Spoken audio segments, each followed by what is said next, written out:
Hey, hey, hey, welcome to another episode of Beyond the Prophy. I am your host, Jasmin Haley, the founder of Beyond the Prophy, and today's guest is a new community member, y'all, Heather McGuire.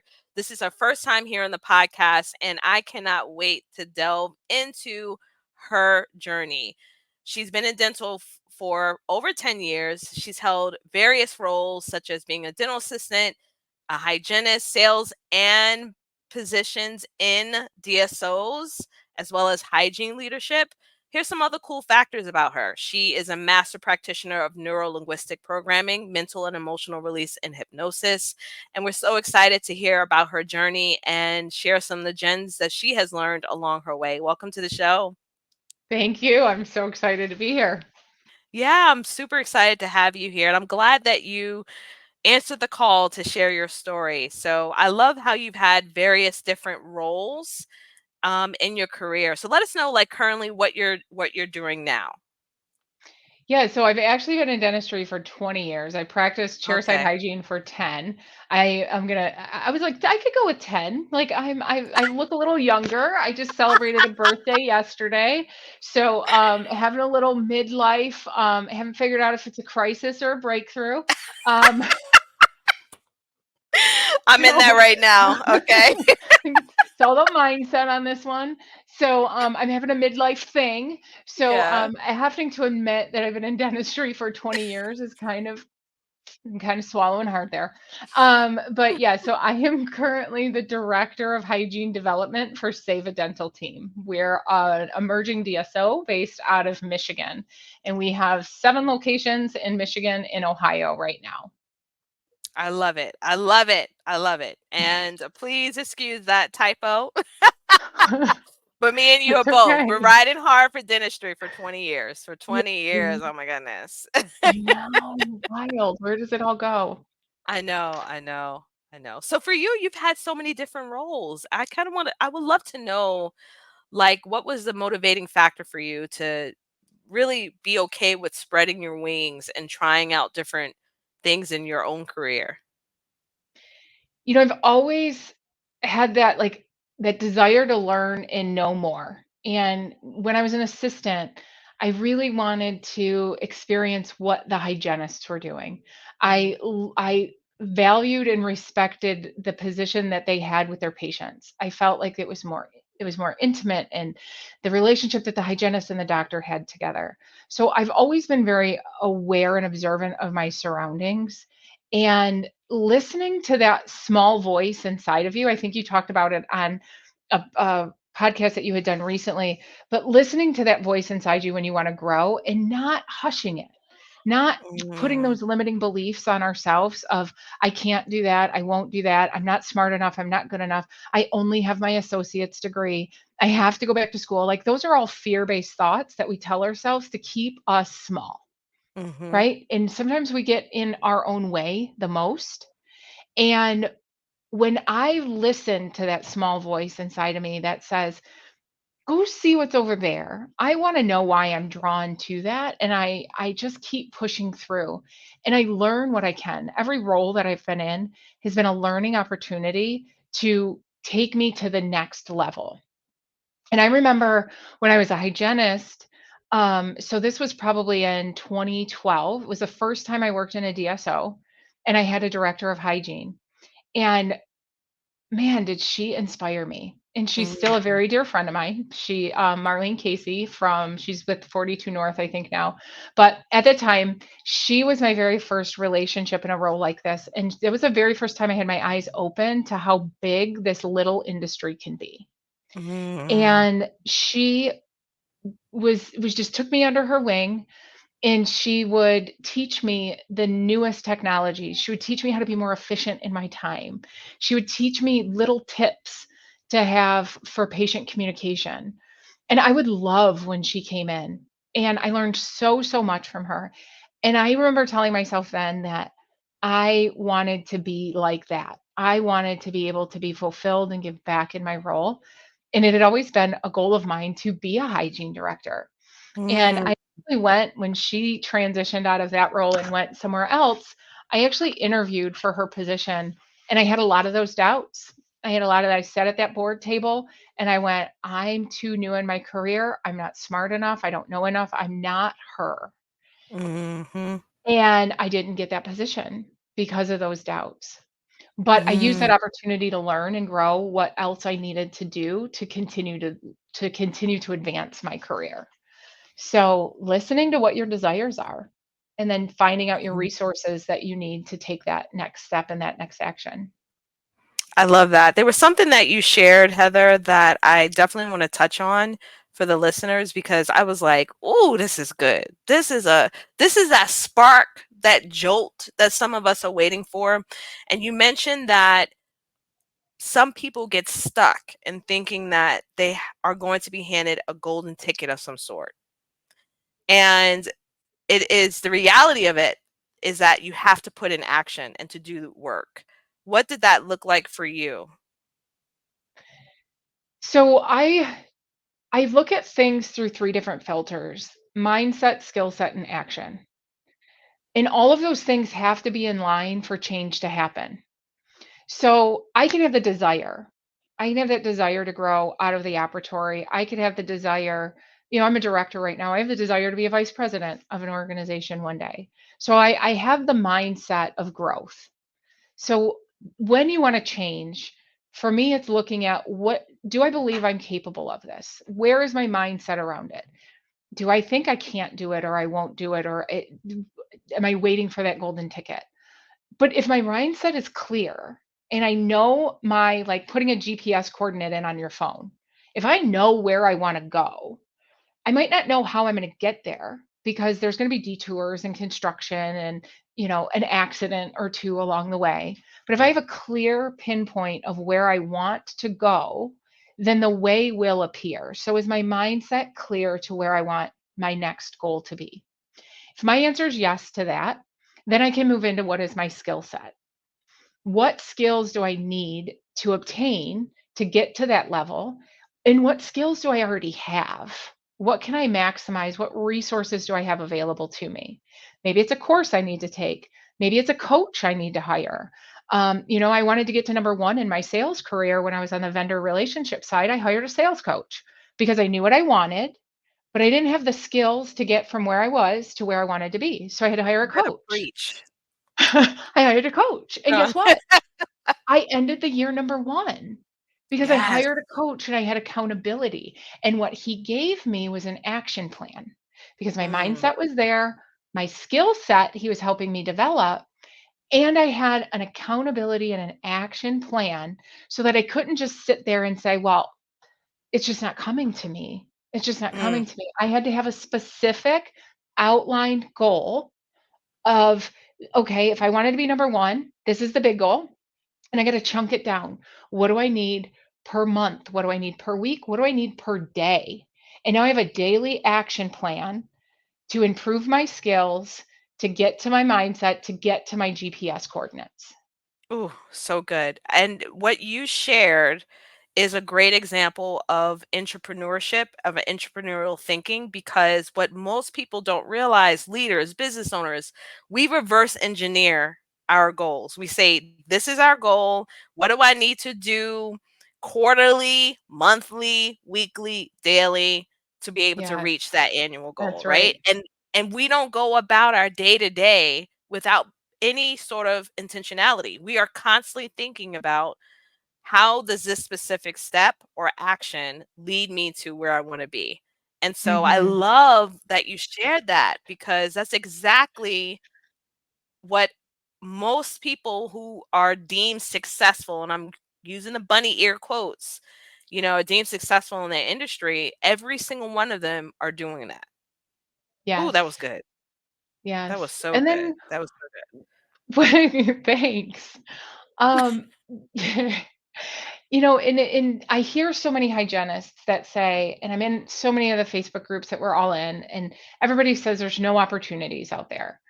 So that's a mindset issue because there are now more than ever more opportunities to grow and expand inside of dental and out.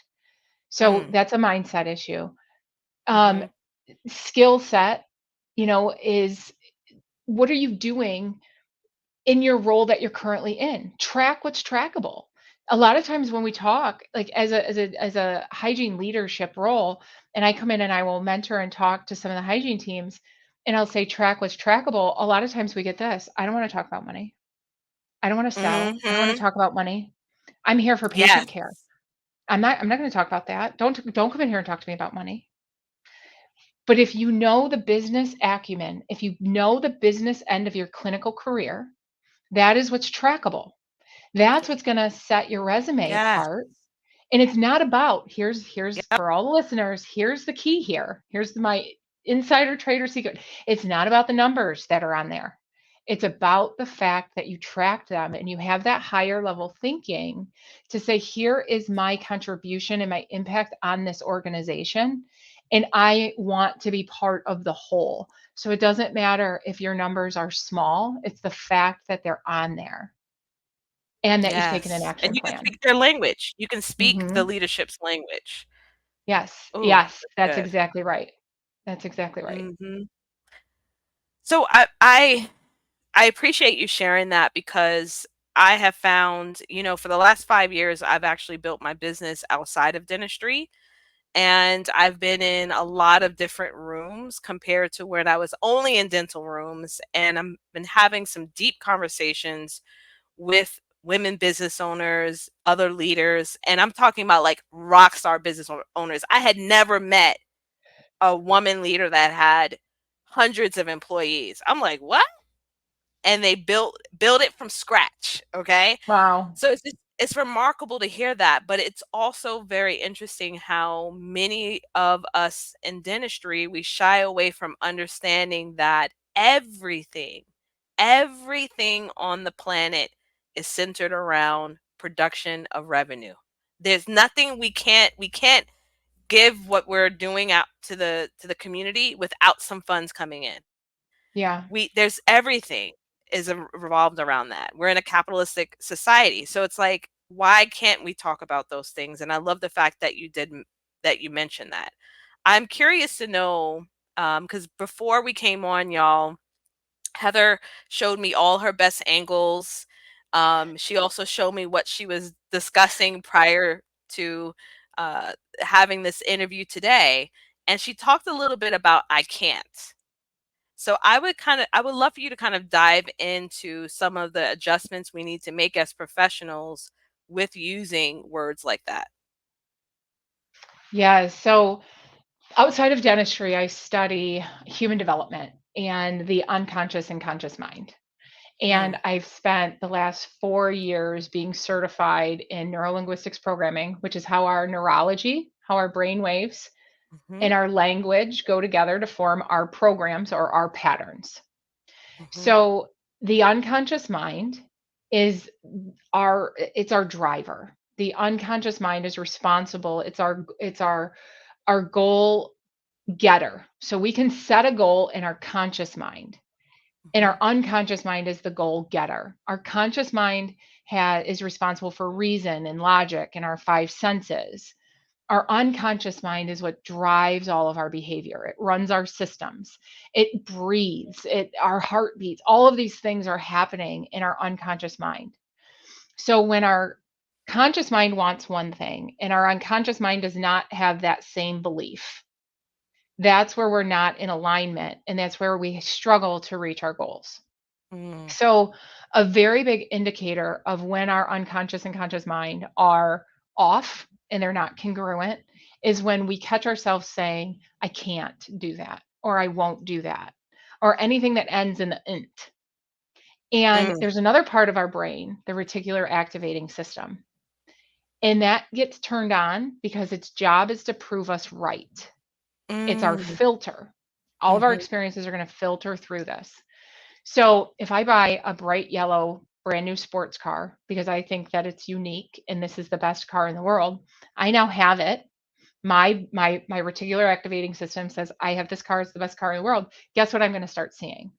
Bright all of yellow that. sports Yep. cars Yep. all over the place. And you're like, I never saw this car before. Now I have it and everybody else has it. It's because that part of our brain has turned on and our conscious mind and unconscious mind have been aligned. Our reticulating activating system is flared up and its job is to prove us right. Yes, this is the best car on the planet. Let me show you all of them. Mm. Right? Mhm. So now I'm going to get what I'm looking for. Mhm. Our unconscious mind also cannot process can'ts, won'ts, and don'ts. So, Jasmine, don't think of a pink elephant. How do you not think of a pink elephant? Right. You have to I think did. of it to not think of it. Your unconscious mind cannot process can'ts. I just Mhm. told you, don't think of a pink elephant. You have to think of it to not think of it. There was a study, it's really interesting. I'm not going to go really super deep into it, but there was a study about the yellow slip and fall signs that you see when the floors are wet. Yeah. And it says, what did it used to say on there? Don't fall. And it has a picture of the guy going like this Right. falling. Yep. The only way you can think of not falling is to think of falling and then think of not falling. So, how Mhm. many people fell in front of this sign? It's actually a study. Really weird that somebody gets paid to do this study, but neither here nor there. So, how many people actually fell right in front of this sign? When you change the words to watch your step, now you're telling your mind what to do versus telling it what not to do. And the decrease in the number of people who slipped because it was a clear directive for your mind to say, yes, I can do that. And it's my job to prove you right. So when you're watching your Mm. step, you're going to watch your step and you're going to move a little bit more gracefully and you're not going to fall. So, how Mm. does this relate back to our personal growth and development? What are you telling yourself I can't do? So, when you're sitting there and you're thinking, I can't do this, I can't do this, get resourceful. Okay, if I can't do this, what can I do? And it's great as a leadership role. I'll ask that all the time when people come to me and say, I can't, or I won't do that, or I don't want to. Okay, I totally understand. What will you do? What Mm. can you do? Right? And now you're flipping on a different part of your brain because your unconscious mind is responsible for your feelings and your emotions and your patterns. So when you get those into alignment, that's like finally putting that GPS coordinate in that I know where I'm going to go. And if you have those sticky thoughts, those limiting beliefs, the sabotaging behaviors, the playing small in a sandbox, get a coach, get a mentor. Mhm. There's so many amazing people in this world who want to give back because they've been helped. Yeah. Yeah. So if I'm playing small and I'm stuck in those thoughts of I can't and I don't know what I can do and I don't know what I'm willing to do because it's a big scary change, Yeah. find somebody who has went before you, model the excellence, model their success, and then you can have those same results. So when you find Mm. yourself saying I can't and I won't, what will I do? That's so powerful. An incredible example as well. I was visually there with you with the signs, and it made me think too about how much our external environment can impact us for the long term as far as reaching our potential. It made me think about the words that we tell ourselves, what we're filling into our mind, what we're maybe looking at on social media, the forums, Mhm. everybody's going in about how life is terrible, and you're taking that in, you're feeding that in. And it just brought me back to when I first started Beyond the Prophy, when I mustered up the courage to get my first gig, my speaking gig in 2015, and then started Beyond the Prophy in 2016. I remember that I didn't fully have full belief in myself, but what I did was I was constantly reading and listening to things to actually affirm me until I started using that same language. Yes. And I'm it's just a wonderful example and reminder for anyone that's listening to this dental career motivation through Beyond the Prophy and so many other things, such as listening to stories and professional careers of people like Heather. How important it is for you to constantly surround yourself with that when you're taking bold action and courageous steps towards your highest potential, whatever that may be. Yes. You summed that up perfectly. I'm a firm believer that you're the sum of the 5 people that you hang around with the most, and that's not an original quote. That's come from a lot of different books and a lot of different readings, Mhm, and so you're mhm, the sum of the 5 people, and I never wanna be the smartest person in a room. mhm. I want 2 people ahead of me and 2 people behind me, because I want to be able to model successful behavior, and Mhm. I want the people who are going to raise my thermostat. I want the people who are Yeah. going to make me just a little bit uncomfortable so that I've Yeah. got to up my game. Ooh. Okay. And then I want the people who are going to model what I've done successfully. So I get to reach my hand back and say, let me mentor you. And the Mhm. only way I get to keep what I have is by giving it away. I'm in sobriety. I am 7.5 years sober. So I sponsor women. I mentor, new grads. I have a couple in this office right now. And so I want to give back because that keeps Yeah. me in it, and Yeah. that fulfills me. And my core value is positive impact. So that Mm. fulfills that. And then I get to say, where else do I want to go? And I get to model and learn from the people who have been out in the field longer than I have. I've followed you for years. I get to follow Oh, that. wow. You aren't a new name to me, but I'm a new name to you. And it's because I Mhm. have, for a long time, I quietly watched other people and wonder, how do you become a speaker? How do you do these things? Mhm. And I've put myself in the right groups until I was like ready to raise my hand and say, okay, it's my turn now. What do I get to do? Yeah. What do I Yeah. get to do to be like you? Yeah. Oh, that's so beautiful. I do want to switch gears because I'm not sure if you're aware, but when I was speaking actively, specifically in dentistry, I spoke a lot about addiction and substance use disorder. And what I found throughout my time when I would go out and speak about this, because of my experience in public health with marginalized populations, I created a space for other professionals to say, hey, it's not just our patients, it's what I'm personally Mm. dealing with as well. And I've had some incredible people come on to the show. Episode, I believe it's 100. Lisa Zimmer, I think that's her last name. She was someone that dealt with it. I would love for you to kind of share a little bit about a movement that means a lot to you as far as being sober, and something that you wish was shared with you throughout your journey to make sure that you continue on the path where you are today. Yeah, and I've been speaking a lot about this recently, and I had decided years ago to recover out loud. Mm, I struggled as a single mom going through hygiene school and having 3 young boys at home, and alcoholism and substance abuse got the best of me for a long time, and I had to balance all of these different roles, and I mm, had to try to still be a mom, and I had all these different masks that I felt like I wore. And I was terrified for anybody to find out because I was afraid to get sober. I was afraid because I had a dental license. I was a licensed healthcare professional. I was afraid to ask the medical professionals for help. I was terrified to go to rehab. I It just seemed to be too much. And the only thing I had at some points in my life was my hygiene career. And if I lost that, then everything else that I was holding myself together with scotch tape, and not yeah, even the good scotch tape, like the dollar store scotch tape that doesn't right. really hold anything. I was holding Yes. my life together for that with a long time of my life. It was the Mm, dollar store scotch tape era. wow. Um, and until it got to be too much. And I had coincidentally had just started working in an office with a dentist who was in recovery, and I was floored, and he was very open about it. And I was just shocked. And I was like, that same thing, modeling successful behavior. He had 6 years sober at that time. And I thought, and he was open about it, and he still had a license, and it was okay.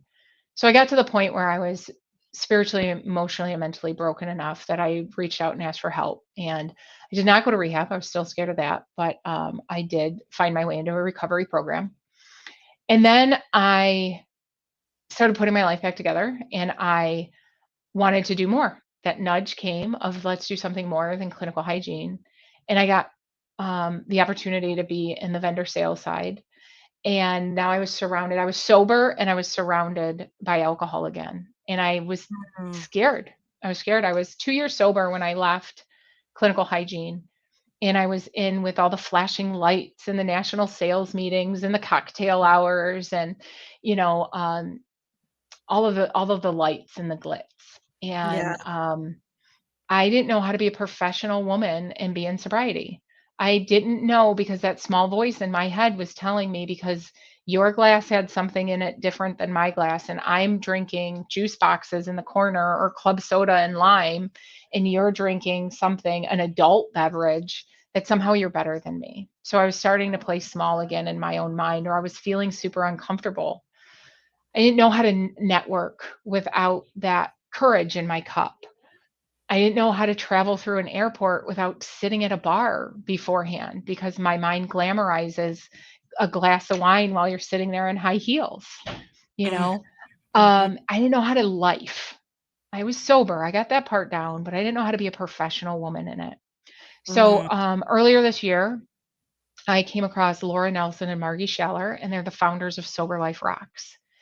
And this movement is kind of twofold. One is to bring awareness around sobriety and addiction and mental health and alcoholism in the dental space because unfortunately when we do go to conferences, a lot of the happy hours and networking are around drinking. Yep. So how do we change that narrative? How do we have a mocktail menu? How do we make it more inclusive? We've worked really hard in other arenas to be all inclusive for gender, for race, sexuality, and there's another population that's been pushed in a corner. And a lot of people are afraid to speak out and say, I'm sober and I'm uncomfortable because I don't want to have to go to this, you know, bubbly and bruise networking event. I just want to go meet good people. I don't want it to be centered around alcohol or in these Mm, really loud nightclubs, stuff like that. So, mhm. anyway, so Sober Life Rocks was founded and started to really take space this year in the conference centers of how do we do better and how do we become more inclusive. And now there's another segment that's kind of branching out because there's more women just like me who are saying, how do I be professional? Now, like I said, I'm 7.5 years sober now, but there's still these weird things that happen in life sometimes.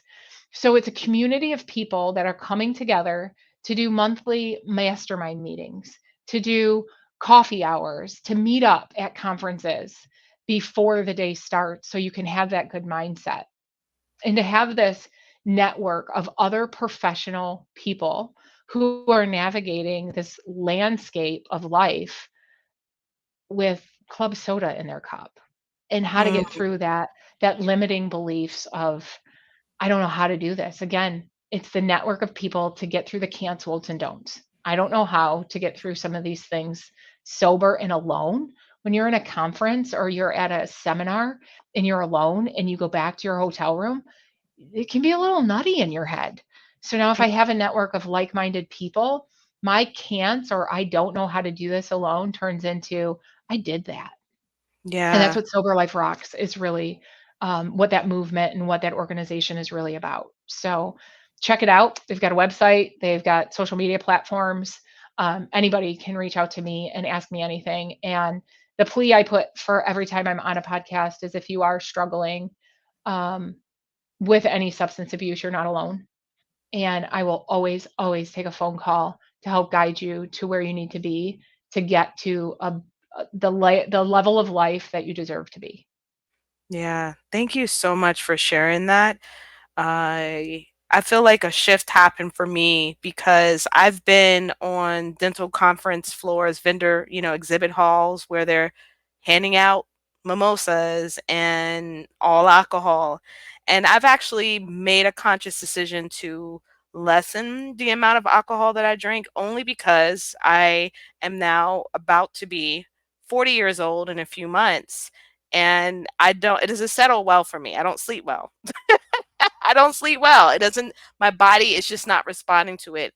But I realize that now when I'm in places asking for mocktails, they're looking at me like, "Well, we don't have anything for you." Mhm. And because I'm not dealing with substance use disorder, there is no shame around that for me.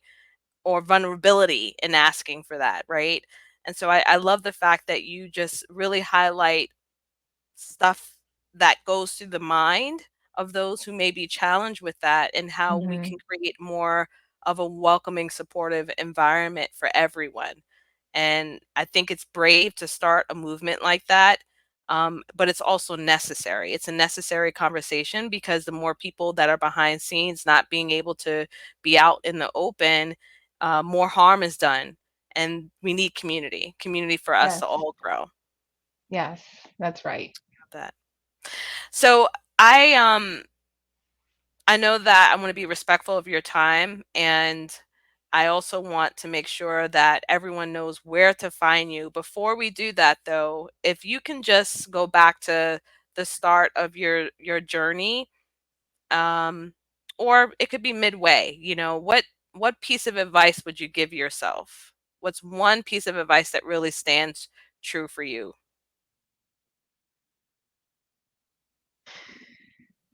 So I have a spiritual mentor. Mhm. And her, when you asked me that, that's the only thing that came to my mind is one of the things she tells me on repeat. So it must be something that I have to say. Is she tells me all the time, Heather, get out of the sandbox. Stop playing small. Mhm. And there's probably a million things I would have told myself along the way, but I'm really grateful of the path that my life took me on, because now I am in the best chapter of my life. And I wouldn't be who I am without those struggles. Mhm. And so I'm grateful.